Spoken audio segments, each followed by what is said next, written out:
Levier économique et de progrès, le choix du dialogue social est-il impossible en France? Cette question sera au cœur des prochaines rencontres internationales du dialogue social qui se tiendront le 18 juin prochain à Paris. Alors cet événement organisé par le club de réflexion Société en Mouvement réunira des personnalités du monde politique, économique et syndical, mais également des professionnels des ressources humaines, des juristes et des experts en relations sociales. Alors ces rencontres ne vont pas se limiter au cas strictement français, puisqu'elles vont aussi interroger des pratiques du dialogue social dans d'autres pays, et notamment chez nos voisins européens. Alors pour en parler et pour parler du dialogue social, j'ai le plaisir de recevoir Béatrice de Lavalette, qui est présidente de Société en Mouvement, qui est conseillère municipale à la ville de Suresnes dans les Hauts-de-Seine et qui a été vice-présidente de la région Île-de-France. Bonjour Béatrice de Lavalette. Bonjour. Bonjour, merci d'avoir accepté l'invitation de Liaison Sociale. Alors Liaison Sociale qui fait partie du groupe Les Amis Liaison. Oui, ça ne m'avait pas échappé. Et qui, je le précise, est un des partenaires des rencontres internationales Exactement. du dialogue social, qui donc se dérouleront le 10 juin prochain à Paris. Alors donc on va parler... Au théâtre de la Tour Eiffel. Au théâtre de la Tour Eiffel.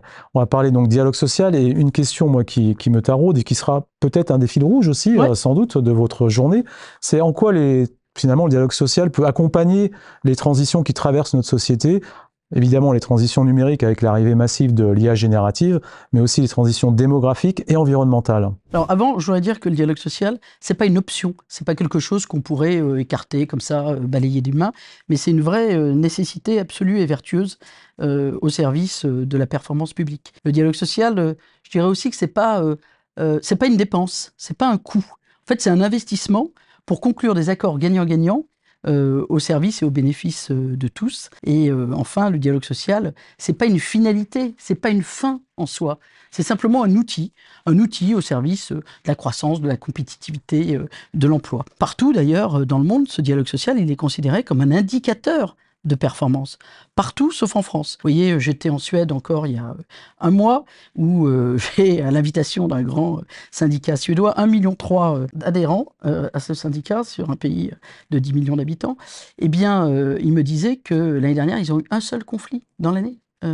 Chez Tesla. Et j'ai rencontré des présidents de syndicats qui me disaient, moi, mon objectif, c'est d'avoir les syndicats les plus forts possibles, ce qui n'est pas du tout le cas en France. Et des syndicats qui me disaient, nous, notre objectif, c'est d'éviter à tout prix la grève. Parce que quand il y a grève, eh ben, les premiers pénalisés, c'est les travailleurs, c'est les salariés, parce que ça pénalise notre économie, et comme c'est une économie très redistributive, eh bien c'est nous qui sommes pénalisés. Donc vous voyez, le dialogue social, dans le monde, il est vraiment considéré comme un outil au service de la performance économique. C'est Louis Gallois qui disait que le dialogue social, c'était un carburant de l'économie, un véritable moteur de l'économie. Il expliquait que le dialogue social actif, il était absolument nécessaire pour que les entreprises puissent relever les défis de demain et puissent anticiper dans un monde qui est de plus en plus concurrentiel sur un fond de mondialisation. D'abord, la condition du travail, parce que les jeunes aujourd'hui, ils n'ont plus les mêmes attentes et les aspirations que les anciennes générations. De mon temps, par exemple, c'est une étude de la Fondation Jean Jaurès, eh bien, il y avait 60% des salariés qui considéraient que le travail, il était très important dans leur vie. Vous savez à combien il est tombé aujourd'hui ? 20%. 20% seulement disent que le travail est important. Donc il y a une autre approche. Ils ne s'inscrivent plus dans la ligne hiérarchique dans laquelle nous étions. Ils rejettent bien souvent l'autorité, les contraintes de lieu, les contraintes horaires, et ils veulent s'affranchir, voilà, de l'ensemble de ces contraintes. C'est pour ça aussi que nous avons ce qu'on appelle l'ubérisation des métiers. Ils veulent être leurs propres patrons. Avec toutes les difficultés, puisque notre droit est peu clair, on va dire les choses comme ça, sur le statut, sur les formations, sur l'évolution des compétences de tout salarié, de tous ces salariés. Donc là, les partenaires sociaux et le dialogue social, il est absolument indispensable. On ne peut pas laisser comme ça tout un pan de notre économie et grandissant comme ça, à l'écart du droit. Vous parlez de l'IA générative. Alors effectivement, là encore, j'entends tout et son contraire. Ça peut générer entre 3 et plus de 30% de productivité en plus. Dans une étude que je lisais là, concernant la Suède, au contraire, on disait oh, bah, finalement, c'est peu de productivité, puis c'est peu libérateur pour les salariés. Et puis j'avais la patronne d'une grande société d'assistance qui me disait bah, chez nous, c'est presque 50% de productivité en plus. Et on en profite, et ça c'est exactement ce qu'il faut faire. Donc il travaillait beaucoup avec les partenaires sociaux là-dessus, pour permettre à nos salariés de mieux travailler. C'est-à-dire, au lieu de faire des tâches moins intéressantes, répétitives, on fait de nos salariés des experts. Ils vont être dans une fonction de contrôle. Et on en profite pour mieux les valoriser, pour mieux les reconnaître. Et ben, c'est exactement ça. Et puis, le temps libéré, et ben, qu'est-ce qu'on en fait de tout ce temps libéré? Il faut peut-être travailler, et ça, c'est aussi dans le cadre d'accords avec les partenaires sociaux, il faut travailler sur des accords. Ben, peut-être que sur ce temps, on peut permettre 1 heure par semaine pour pratiquer du chant choral, des échecs, parce que c'est plus de concentration, du théâtre, du sport. Donc, il faut profiter de ça pour mieux travailler. Sur la transition écologique, je discutais aussi avec bon nombre d'entreprises. Alors, c'est plus dans les entreprises du CAC 40. Ils sont très, très investis. C'est-à-dire qu'aujourd'hui, leurs investissements se tournent vers une économie verte. Ils vont plus investir dans le charbon, dans le pétrole. Tout est vu à partir de ce prisme. Et puis, en interne, ils signent beaucoup d'accords avec les salariés. Ils mettent l'accent sur la formation, la sensibilisation, sur les mails, sur les lumières, et puis sur les transports. Ils donnent des primes, ils favorisent effectivement des vélos électriques, le parc automobile électrique, voilà. Alors, vous avez évoqué votre expérience à la ville de Suresnes ou à la région Île-de-France. Vous avez négocié de nombreux accords. Alors justement, quel regard portez-vous sur les ordonnances Macron de 2017, qui ont quand même un peu révolutionné le dialogue social? Alors les ordonnances Macron, elles vont dans le bon sens, il faut le dire, puisqu'elles ont redonné de la vigueur à la négociation collective. C'est un peu le paradoxe français, hein. On a un dialogue social au plan national qui est atone, et puis finalement on a une négociation collective dans les entreprises qui se porte bien et qui se porte de mieux en mieux. Quand on regarde les chiffres de 2015, on était à 36 000 accords, on est à plus de 90 000 là en ce moment. Ça a redonné de la vigueur et ce début d'inversion de la hiérarchie des normes, pour moi, va totalement dans le bon sens et ne va pas assez loin. Donc je disais un mot de la loi Robien, donc la loi du 11 juin 96, qui était juste un outil à la disposition des partenaires sociaux et qui permettait d'aménager le temps de travail tout en augmentant les effectifs avec 6 années d'allègement de charges, importantes d'ailleurs, autour de 40%. On a eu 50 000 emplois créés, on a eu très vite, en quelques mois, 3 000 accords signés. Là où il n'y avait pas d'organisation syndicale, eh bien, elles se sont implantées où il y a eu un délégué qui a été désigné, parce que ça, c'était au cœur de notre sujet. Il fallait un accord majoritaire.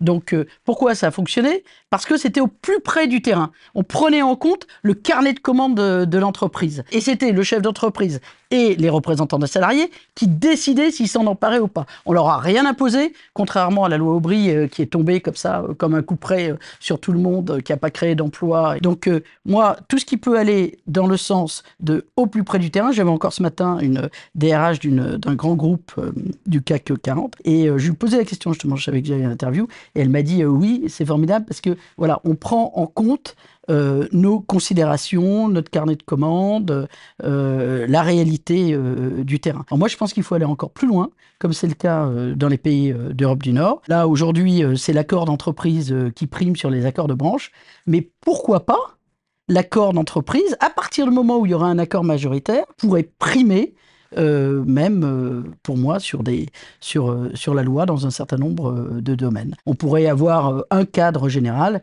et après, redonnons de la liberté aux chefs d'entreprise et aux représentants de salariés. À partir du moment où il y a un accord d'entreprise, ça fonctionne ailleurs, pourquoi ça ne fonctionnerait pas chez nous? Alors vous évoquiez tout à l'heure l'Europe du Nord notamment, et vous parliez des syndicats qui étaient très forts, très puissants, et ce qui permettait justement d'éviter les conflits sociaux. Vous évoquiez l'exemple de la Suède. C'est ça.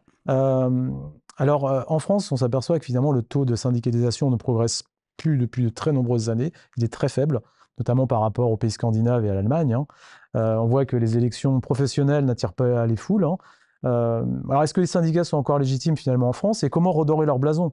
Alors moi, quand je dis qu'en Suède, dont je reviens, il y a 70% d'adhérents, tout le monde écarquille des yeux. Et quand j'explique qu'il y a un lien très net, que j'ai démontré dans mon rapport, que toutes les études montrent, entre le taux d'adhésion, la qualité du dialogue social et la performance économique d'un pays, les gens écarquillent encore plus des yeux. Moi, je me souviens d'un DRH qui me disait, c'était à l'OIT, qui disait d'ailleurs devant tout un parterre, « Ah là, dans cette entreprise, ça marche moins bien parce qu'on n'a que 40% de syndiqués. » Donc en France, moi, combien de fois j'ai entendu des DRH dire « Bon, moi, les syndicats, moi, je les vois, mieux je me porte. Tiens, là, il y a peu d'adhérents, ben, c'est plutôt pas mal. » Donc on n'est pas du tout dans cette optique-là. Les Français le mesure bien, puisque on a, je crois que c'est Vipof, on a un sondage qui dit que 73% des Français disent qu'on a un dialogue social défaillant. Vous en avez 58 qui disent qu'ils ne font pas confiance aux syndicats, et à peu près la même proportion qui disent que les syndicats sont des éléments de blocage. Donc vous voyez, ils ne sont pas du tout perçus, au contraire, comme des outils et des leviers pour la performance économique. Il y a deux choses. Je pense que d'abord, il faut cesser d'ignorer, voire mépriser, contourner les corps intermédiaires, et notamment les syndicats, comme on a pu le faire ces dernières années. Il ne faut pas ouvrir des grands conclaves, des grandes conférences, des grandes négociations, si la porte n'est pas ouverte et s'il n'y a pas de grain à moudre. Si on dit circuler, il n'y a rien à voir, de toute façon là-dessus vous ne pourrez pas négocier, là-dessus vous ne pourrez pas négocier. Donc voilà, si on ouvre une négociation, c'est dans la confiance, dans le respect et dans l'écoute, et puis on met tout sur la table. Et puis on laisse les partenaires sociaux faire des propositions, et le gouvernement les reprend. On le voit, la crise des Gilets jaunes, par exemple, a montré combien les partenaires sociaux étaient complètement inexistants. Ils ont retrouvé un petit peu de vivacité avec les retraites. Avec ce front syndical uni, on a vu dans les enquêtes, les syndicats se sont retrouvés. Moi, je me suis inspiré de ce qu'avait fait une grande société, AXA, parce que ça a été public, qui avait mis en place en 2009 la charte de reconnaissance du parcours syndical. Parce qu'on voit que ça donne pas envie de s'engager aujourd'hui dans un syndicat. À quoi ça sert? Pourquoi? Il n'y a que des coups à prendre. Donc l'idée, c'est de dire que non seulement quand on avait un engagement syndical, on ne pouvait pas être discriminé, mais qu'il fallait sortir du syndicalisme à vie. C'est-à-dire qu'on a l'impression que soit on mène une carrière, soit on s'engage syndicalement. Non, j'avais trouvé que c'est très intelligent ce qu'avait fait AXA. Ils avaient signé avec la CGT d'ailleurs à l'époque, et avec la CFDT, je crois, et FO, en disant on va valoriser les compétences acquises dans le cadre d'un mandat syndical, on va les reconnaître, et ça permettra de faire un mandat, deux mandats, au service de ses collègues, et puis de poursuivre sa carrière. On va y mettre des formations d'excellence à Sciences Po, à l'ESSEC, moi j'avais rajouté à l'OIT. Vous voyez, à Suresnes, par exemple, j'ai eu une demi-journée de grève en 15 ans avec cette charte et avec ces formations. Et puis, ça a permis à certains, effectivement, je me pense à la secrétaire générale de FO qui était ATSEM dans une école qui faisait le ménage, et bien d'être aujourd'hui à la tête du syndicat et d'être aujourd'hui en charge de la formation après avoir fait une certification à Sciences Po et un master. Donc je pense qu'il faudrait peut-être porter au plan national ce type de charte qu'a mis en place une très grande société comme AXA, quelques collectivités locales comme la région Île-de-France, comme Suresnes, et puis aussi voilà, donner des grains à moudre, ouvrir des grandes conférences, des grands conclaves, mais reconnaître les productions qui en sortiront. Merci beaucoup à Béatrice de Lavalette. On se donne rendez-vous donc le 18 juin prochain aux rencontres internationales du dialogue social. Quant à nous, on se retrouve très bientôt sur liaisonsociale.fr et sur YouTube, sur notre chaîne YouTube Liaison Sociale, pour une prochaine vidéo. À très bientôt, merci.